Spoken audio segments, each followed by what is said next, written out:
I would love to have given it. What? You kill me with your facial expressions.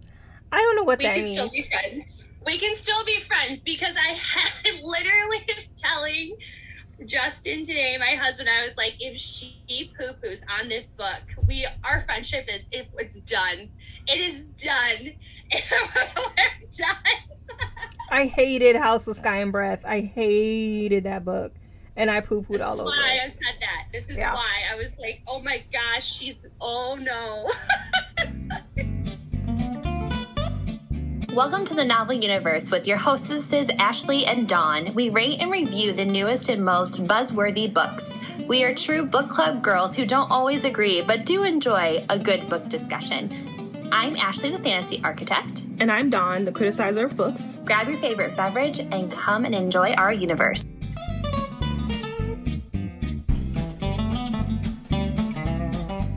Hey guys, welcome back to the Novel Universe with your hostesses Ashley and Dawn. And today we are going to be talking about All My Rage by the one and the only Miss Sabaa Tahir, which if you guys have never heard of Sabaa Tahir, she has a whole other fantasy trilogy called Ember in the Ashes that is out. Is it a quadruple? Sorry, there's 4 books. What would you call that? A quad. Quadruplet? A quad. A quad. It's 4 books in her series. I totally forgot about the last one that we just read. But this is her first realistic fiction book. It's contemporary. It's a really totally left field than what we know of Sabaa herself, because this is a very different writing. So today we are going to talk about that, and we wanted to just say, if you do not follow us already, that you can find us on Instagram, and we sometimes post to YouTube. You will find us at the Novel Universe Pod. Okay. So go ahead and subscribe to us so you can get those notifications when we're posting, which is usually twice a month. We do 2 books a month. Mm-hmm. Sometimes we get advantageous and we do 3. But it's mostly 2. So yeah, without further ado, we are going to talk about All My Rage. We're going to split it up into 2 sections. So the first section is going to be non-spoilers. We will do our best to keep this very vague. And then in the second section, we will let you know when you need to hop out, or if you want to stay and hear us spoil everything, you can stay on it. But don't worry, we will let you know when that happens in the show notes as well. So without further ado, All My Rage, Sabaa Tahir. So within All My Rage, we are greeted with the past and present of a lot of our characters. This story is super unforgettable, heart-wrenching contemporary novel about family, forgiveness, love, and loss. And so within this novel, we experience Mishba, I think that's how you say her name, Mishba, who is the owner of the Cloud Rest Inn with her husband, Torfiq, and they are from Pakistan. And we are also greeted with our characters Sal and Noor, and we learn about the differences in what coming to America looks like and the struggles that we can face wanting to fit into our society today. That's how I'm going to leave it, because seriously, I don't want to spoil. Yeah. Like, it's too. There's so much happening that I feel like if you read the description of the book, you might spoil something for yourself in a little bit. And I will say there are some trigger warnings in this book. There is sexual abuse, and there is drug abuse. There's racial issues as well. So just be forewarned before you read. This is not a light and fluffy book. No. Not a light and fluffy book. This is YA, but honestly, this is probably one for everybody. There is so much going on, and it's such a great discussion book. And Dawn and I cannot wait to talk about it. So, Dawn, what did you rate this book? All right, so I gave it a 4.25. I would love to have given it. What? You kill me with your facial expressions. I don't know what that means. We can still be friends. We can still be friends, because I had literally telling Justin today, my husband, I was like, if she poo-poos on this book, our friendship it's done. It is done. We're done. I hated House of Sky and Breath. I hated that book. And I poo-pooed This is all over why it. I said that. This is Yeah. why I was like, oh my gosh, oh no. I ended up giving this book a 5, and I will explain why. Yay. Yes, I had a lot. It takes a lot for Ashley to have emotion with books. I was emotionally attached to every single piece of this book, to the point where, like, I cry. I never cry. The last time I cried was in Kingdom of Ash. Ooh. With the whole 13 thing. Like, I'm dead serious. Like, legitimately, like, bawled my eyes out because I was so, like, emotionally moved. So, I'm ready to talk about this. Okay. With you. All right. So, okay. Our first stop is things we didn't like about this book. I didn't really have anything. So. Okay, it's on me. I only had a couple things. And this is where, like, my couple things are going along with the fact that I said it could have been more critical, and this is why. So I thought the middle dragged a little bit, particularly with the father, with Sal and his father. I felt like there was an opportunity to develop their relationship a little bit better, but we really didn't get that, and I was missing that. So that's the first problem I had. And the second one is that, and this is going to be difficult to really talk about because of spoilers, but I felt like the last 25% of this book could have been its own book. And because it was at the last quarter of the book, I felt like it didn't get the justice it deserved. And I'll just leave it at that. That's probably good. Yeah. So those are my only 2 dislikes. I did have a nitpick. Okay, well, that's huge. Did you have any nitpicks? I was about to say, I'm like, okay, it's nitpicking time for Dawn. Nitpicking Solo time for Dawn. Dono. I only have one nitpick, and that is this book is so sad. Oh my god. I'm like, is anything good ever going to happen to these characters? It is so sad. And this is why it's not that I don't like realistic fiction, but I don't gravitate towards realistic fiction because, especially grief books, because they do tend to be really sad. And it's like, I don't want to read sad stories. So I did not realize this was this sad. But that's a nitpick. Yeah. It didn't affect my rating. It was just something I observed. Yeah, for sure. Which was like, that was like my first thing that I liked is like, I don't like sad books. I will never pick them up. I did not think that this was going to be sad. I don't know what I hoped for it, but I was not upset with it because it was something abnormal to what you and I usually read. Like, how often do we read realistic fiction? Like, Never. It's not something that you and I kind of sprinkle into that realm.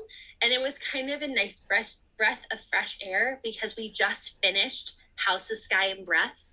And I was like, I cannot get into another fantasy novel right now. My brain is still blown, like, with all of the information. And so this was a nice way to, like, kind of segue out of that. It was like a nice palate cleanser because it was something abnormal to what I would usually read. Yeah. Agreed. So. Mm-hmm. That's all I had for dislikes and nitpicks. Girl, I was into likes already. That was my first I'm sorry. like. What was your first like? I missed it. It was the fact that I enjoyed a drama, if you will, a sad story, like, Okay. not something that I would usually read. Like, way to get me to read something new. Okay. My first like is that although I am Black. Hi, I'm Dawn. I'm Black if it's the podcast. Not all minorities know other minorities' struggles. Like, every minority has a different struggle. And I do not know really any South Asian people. So all these characters are Pakistani, and I don't know any South Asian people. So I don't really know too much about the culture or their struggles or what it's like being an immigrant or anything like that. Or religion, nothing really. And so when I read books with, diverse characters, that's what I'm looking for. I'm looking to learn something new. And I have read some books with some South Asian leads, and they all tend to kind of be similar in that it's usually about a first generation teen and their parent is really pressuring them to be a good student and to have a good career. There's just a lot of pressure. And so that's what I was kind of expecting going into this book, but that's not what we really got. We actually got some working middle class families who are experiencing, like you said, drug abuse and sexual abuse and physical abuse. And that's just not something you see in South Asian books with South Asian leads. And I was shocked, frankly. I was like, oh, this is something totally different. And also well, I can say it. So some of the characters, they are, how do I say it? They're not exactly, I don't want to say happy with they really want to assimilate to being an American. And they're kind of leaving their Pakistani culture behind. And that's also something new that I've not really seen too much in really any books with diverse teens. So yeah, I really like that she told a story from a different point of view. We read about a different family, a different voice. If you read a lot of South Asian books with South Asian teens in them and you are kind of seeing a familiar theme, I think Sabaa did something different, which was refreshing. Yeah, I couldn't agree more. That was another one of my likes, was that I'm white, so I any information that I learn about other cultures, to me, is so enlightening, and I want to take it all in, because I feel like you can get stuck inside of your norm and your culture, and if you don't open yourself to learning and educating yourself on other people's traditions and cultures and ways of life, you're going to lead a very sheltered life, and that is not going to make you a good human being, in my opinion. Yeah, I agree. Because we all need to be well educated. And so this was something that, I was expecting, their jobs to be in certain institutions. And I was like, oh, this is kind of nice that their jobs are different than what I have seen personally. Yeah. And the fact that we get to see that, like you said, the differences in wanting to embrace their Pakistani heritage and then wanting to run away as far as possible and go as far to say, we no longer practice those practices in this household, even though we are Pakistani, we are in America, so we are going to live by American, however you want to put it, way. So that was just one of those things where I was like, I had no idea, and I was there for it. I was all for it, because every ounce of something that I can learn that is different from me, I'm soaking it all in. So yeah, I was there for it 100%. And it surprised me too. It really did surprise me, the way that she told it and the two different sides that we get. It's like, oh my goodness. Yeah, it's great. It's great. Is another one of your likes? I'm not going to really go into it here. I will save for the spoiler edition. But I really like Nora's uncle. And when I say I like him, I liked his character. Not him necessarily, but I liked his character. And that's all I'll say. That is awesome. This book, in my opinion, I think is a great book for teens as well as adults, because there are so many different themes and topics of discussion that happen in a teen's life, or happen in anyone's life, and they don't get talked about. And this book does a really good job of giving you like what probably a lot of people are going through in some way or not, you know, to be able to make it in life and whatever. And so this book for me was just as a great discussion book. It was a great way to be like, here's some good information for you to kind of soak it in and make you feel like you're not alone. I could see that with a lot of like, if I was a librarian, I'd be like, here you go. This one's for you. This one's for you. Oh, you want? Oh, okay, here you go. Yeah. So, did you have any more? Yeah. So going along with what you're talking about, because I wrote down a couple of quotes and moments in the book. And one of them is, so in the story, and this is in the description, Sal and Noor they've been best friends since they were like 7. And they had a bit of a falling out. And so Sal starts dating this girl named Ashley. Sorry. And he says that he chose Ashley, let me see what I say, because she's broken.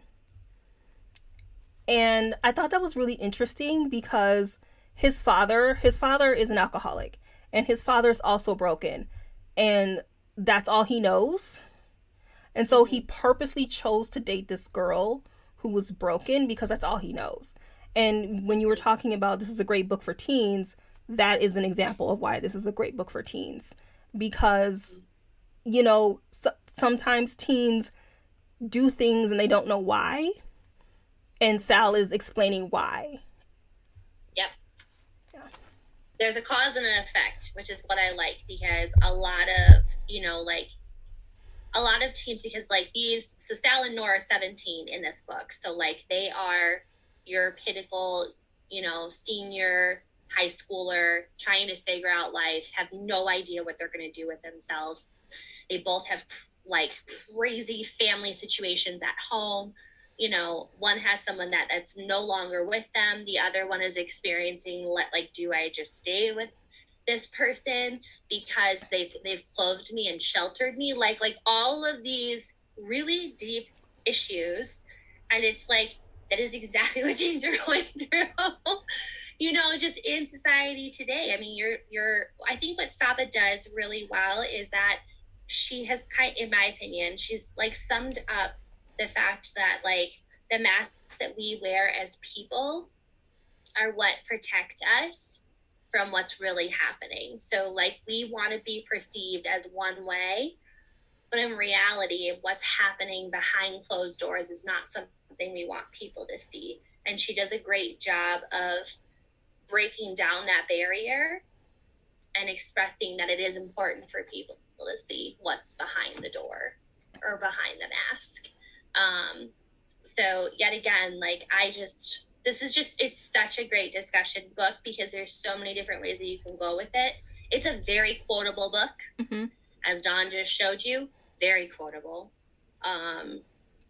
It's just, yeah, so good.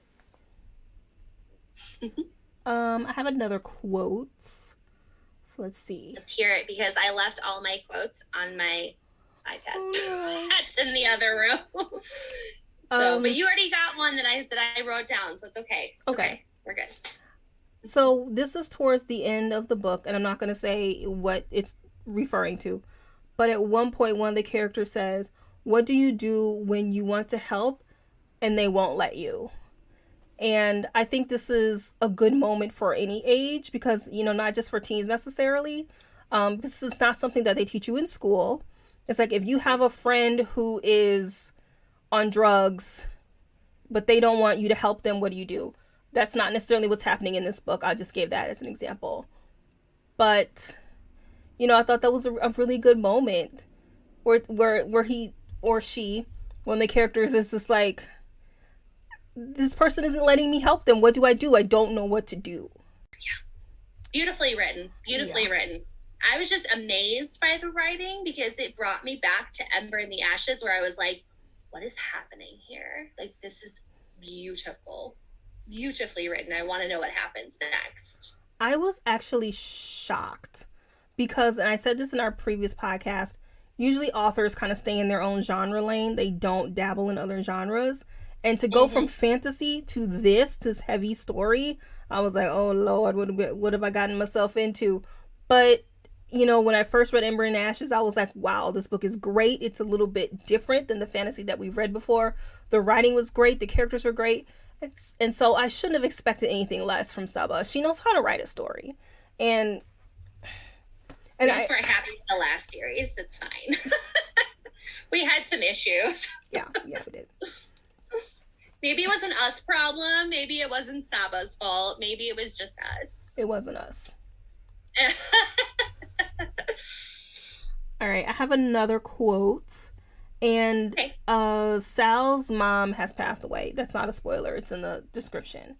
And he's talking about grief, basically. And he says that, let me see. Maybe people die of old age because they're full of holes. And he's saying that every time a person dies, it leaves a hole in you. And he's like, I have this hole in me. My mom's death has left a hole in me and I don't know how to fill it. And so when you reach a certain age, you witness so much loss that you have so many holes that maybe that's why people die of old age, because they're just full of holes. And so I thought that was a really good quote. And he says, maybe we could live forever if we didn't love so completely. And that's just another way of saying, you know, it's, if we love someone so much, when they leave, it hurts. And so it's like, what do? Do you just not love people because you're afraid? Or do you love them completely, and then when they go, you have that love to hang on to? Yeah, it's great because this book also touches on grief and the extent as to what grief can pull someone into. And it gives you a perfect parallel as to someone who's struggling with grief in the wrong way and someone who's struggling with grief and actually finds a way, if you will. Which is just so important because there's so many times, like in our society today, that, you know, if someone passes, you are supposed to pick up your bootstraps and keep going, you know. And then there's some of us that like literally spiral down into such a deep depressive state that we don't know where the light is anymore in our life. So therefore our hole gets bigger because we can't get ourselves out of it. We don't know how to fill ourselves up with good things in our lives to continue to keep living. So yeah, it's a great quote. It's great. Anything that comes out of Sal's mouth, I'm just like, I'm here for it. I'm here for it. Because he is an aspiring writer in the book too. Like, he writes very eloquently, and it's portrayed, and even as he talks, how he thinks, all of those things. Do you have any other likes? I just have one more. There is so Noor is experiencing some microaggressions from a white classmate, and yeah, I'll just leave that at the microaggressions thing. But towards the end, it's full on racism. The microaggressions thing is just racism for this character. And Noor has another friend who says, we want to give reasons why people are racist, jealousy, bad parenting, but sometimes they're just horrible people. And I don't know, I thought that was kind of interesting, because we always want to be like, is that person just must have had, you know, a bad upbringing. It comes from their parents or whatever. But she's like, sometimes people are just horrible people. It's just, there's no rationale to it. Why bother trying to? But see, I like that though. You know, yet again, this is a beautifully written book for that reason. Like, it's not just a standard cookie cutter answer that we get given, right? You know, it's more of, yes, there are terrible people in this world. And there are people that are products of their environment and how they've been raised. And it's like, but there are two different types. And I think we always try to rationalize, like, the fact that, like, maybe their upbringing just sucked. Like we try to give them a reason as to why they're bad or mean. And it's like, they could very well just be mean people. It's just me, you know. I think I said all of mine. I do have a question for you though, because this is in line with the title. So the title of this book is called All My Rage, right? It's brought up in the book. But I wanted to ask, do you think that rage is taught or is it an experience that we acquire? I think it might be an experience which teaches us rage. Because if we experience rage through another person, that would be an experience, but then we're inadvertently being taught. Yeah. I just wanted to ask the question because, like, there's a moment in this book where one of our characters unleashes the rage that has been built up over the years, you know, and in my opinion, I think rage is brought on by experiences. Ultimately, because you can choose to unlearn something, you can choose to not like be that way, in my opinion, but yet your circumstances and experiences could lead you to the brink of exploding with rage. Where you can't explain that. Yeah. I know what character you're talking about, and I agree. I do think that their experiences cause their rage. And we will talk about that in the spoiler edition if you listen. If you've read it and you want to listen. Yeah, so I don't have anything else to say because, like I said, Don and I are trying to keep this very DL because any slip of something can really just unravel all of the things that we want to talk about with this. So if you do not want to spoil any of All My Rage, we are going to tell you to hop out now.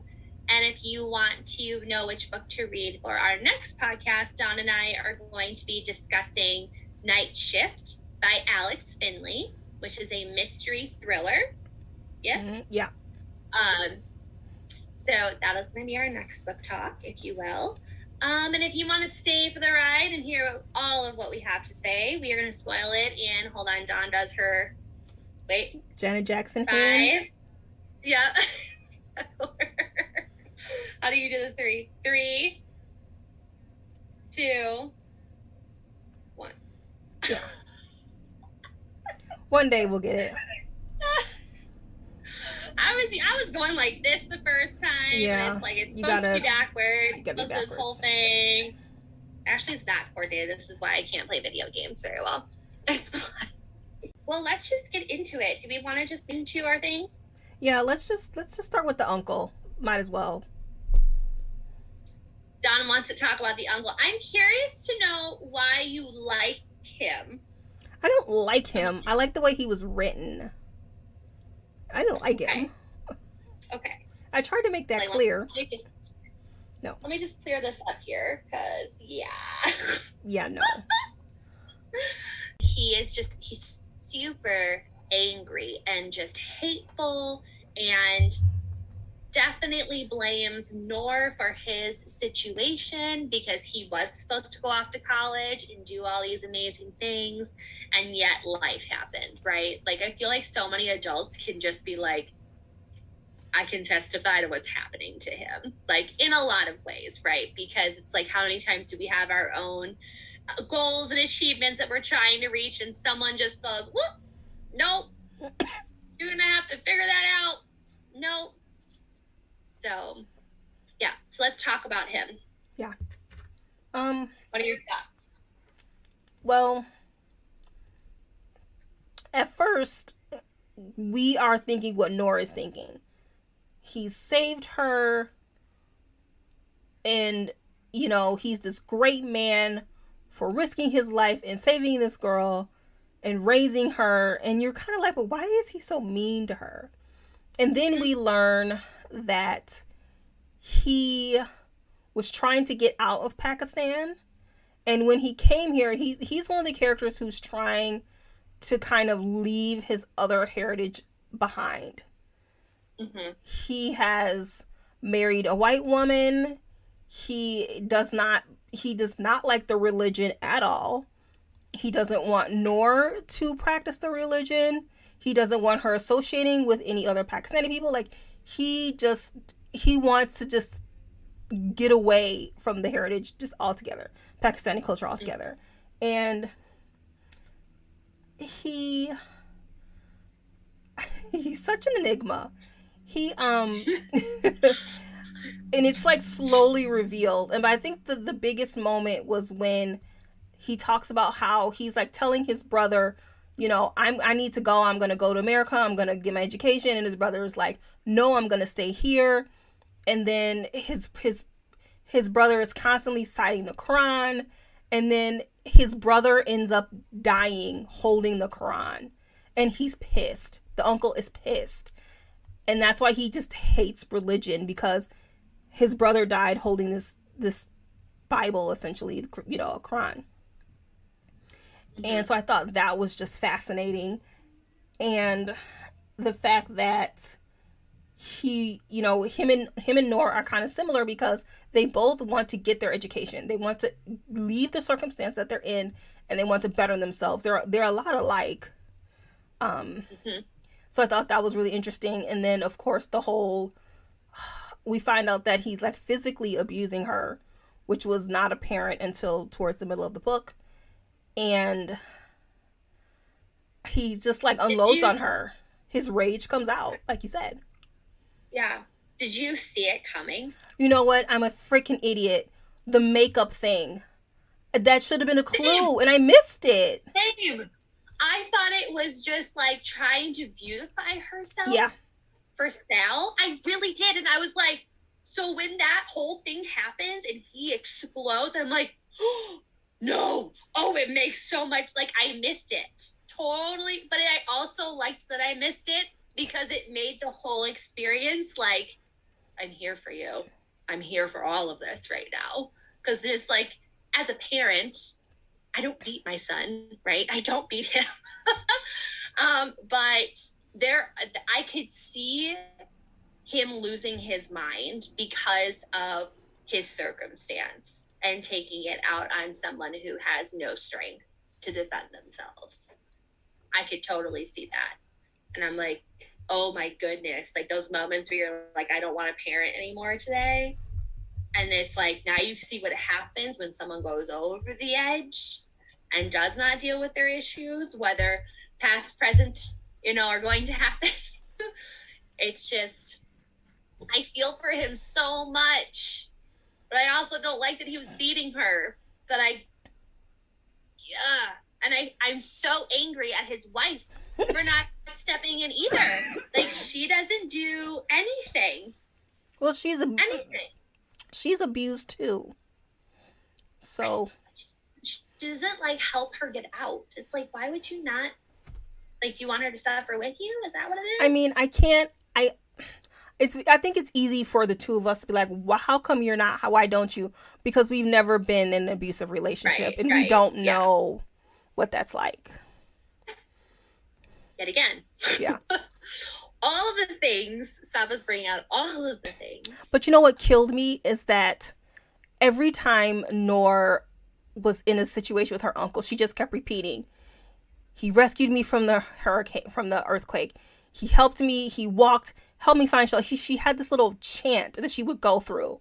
And it just broke my heart. So I'm like, this poor girl is rationalizing staying with this abusive man because he rescued her. He saved her.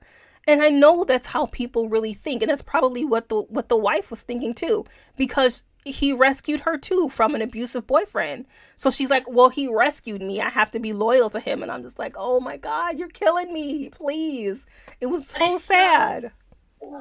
It's so heartbreaking, because it's like, if that is what happens in that situation, because it's like your brain goes into defense mode, right? You go into like, I don't want to feel anything. And so we rationalize what's happening and either blame ourselves or, we make assumptions that this is what's happening, or we constitute it this way. Like, okay, well, they've done this. They've saved me from this. So I can't shut, I can't open my mouth. I can't say anything. I can't hit back or anything like that. It's just like, because she kept saying the chant to herself, it made me really think, like, you know, with her religion and with, you know, them doing their prayers and chanting, if you will, that was her way of self-coping with it, because that's all she knew how to cope with something, was to do that. And it was just like, I cried. I was crying. It was awful. It was so awful. Because then I'm like, the makeup, oh my gosh. And then when it's that big blowout thing and she runs to Sal, she still won't say who hit her. She won't say it. And I'm like, oh, it's so... The amount of psychological damage that's been done to this poor girl is just heartbreaking. Yeah.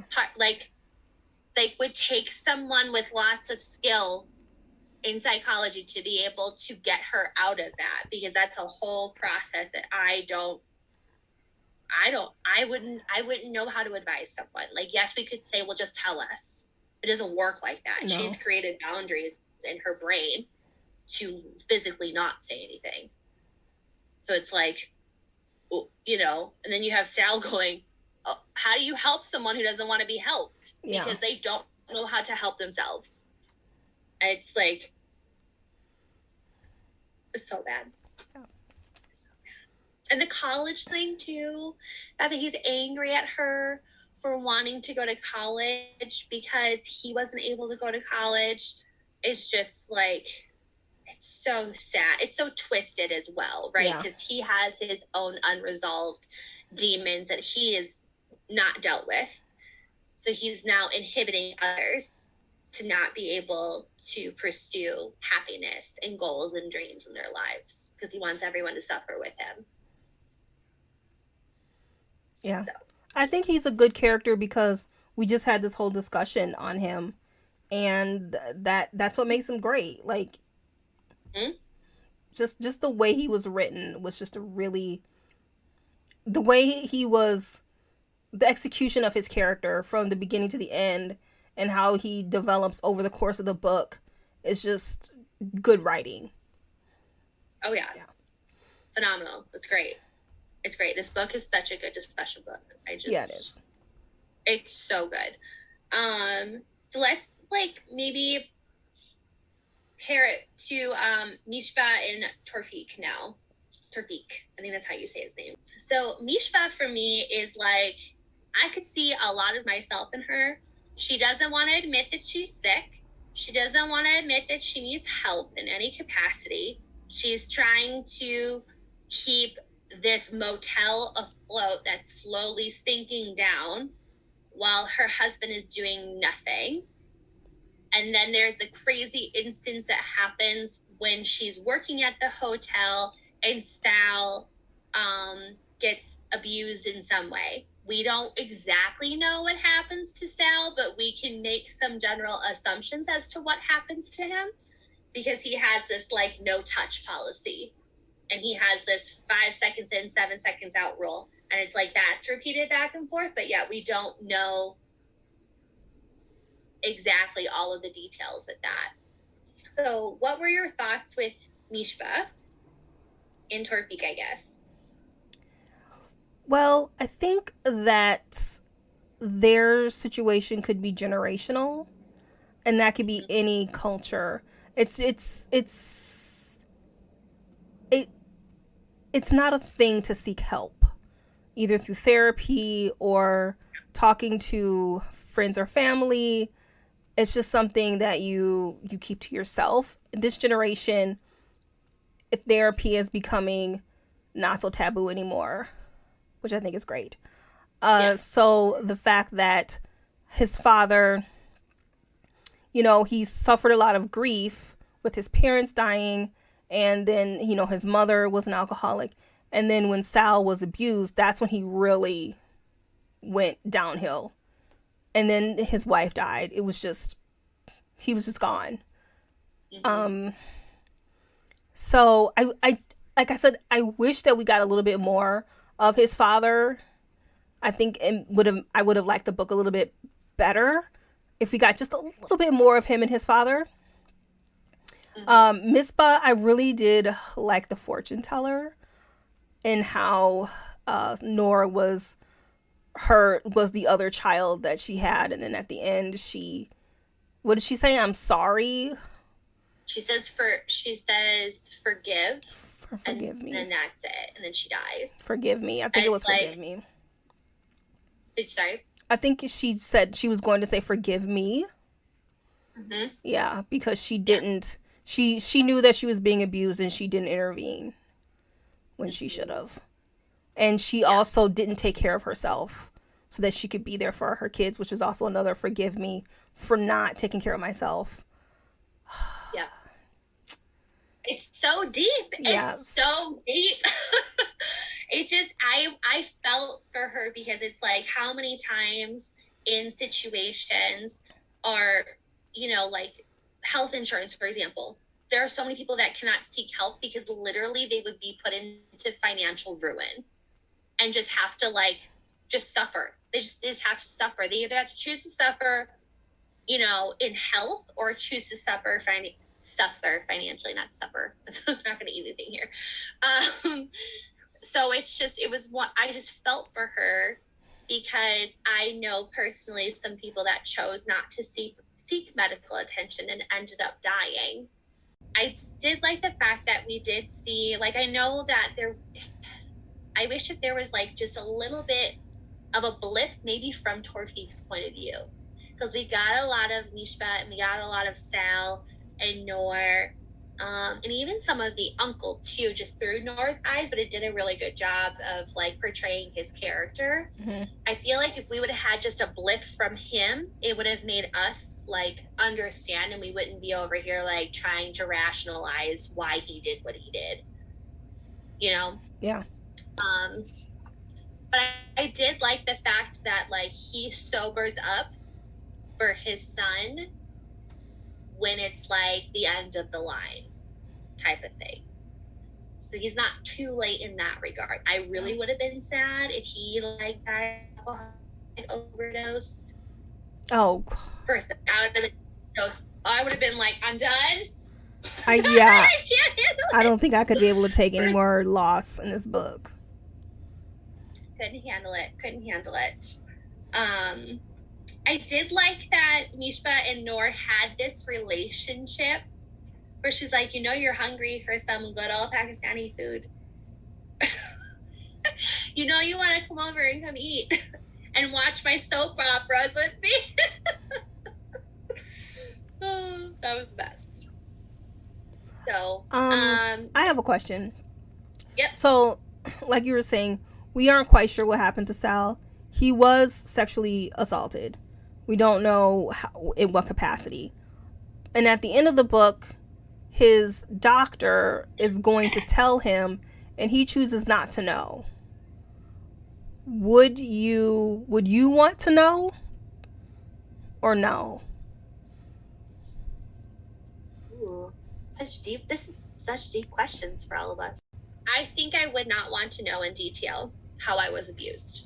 I think I would relive that personally and try to figure out why I didn't stop something, or what if I could have I done this. I think just knowing that something happened would be enough, because I think he needed to know that he was abused sexually, and that's why there's all these fears and triggers. I don't think personally that I would want to know in detail, especially if it's been that long. I think it would just, I don't know. It could also be a good thing, because it could also go, oh yeah, well I know now it's because this person did this to me and that's why I am the way that I am. Or it could just be very vague at the same time. Yeah. What about you? Would you want to know if you were? Well, I don't think he knew it was sexual assault. I think he just knew something happened, but he didn't know. Okay. I don't know. I honestly don't know, because I think that I would be constantly thinking about it. and then I would need to know, just because I need to stop thinking about it and then move on and, you know, deal with it or seek therapy or something. But at the same time, I don't know. I've never been put in that situation, so I don't know if I'd want to know or not. I don't know. I know, right? It's like, it's so hard because it's like, did he make the right decision? And I think ultimately, I think he made the right decision for him, because I don't think he could handle any more. That's true. Of it. I think he did make a good conscious decision of like, I don't think I can handle it in this particular point in time in my life. Well, that's all we have for you guys for today. So we would love to hear your thoughts. As always, if you have any book recommendations for Dawn and I, we would gladly accept them as well. But again, our next podcast is going to be on Night Shift by Alex Finlay. And so until next time, we'll check you. We'll catch you in the next podcast. Bye-bye.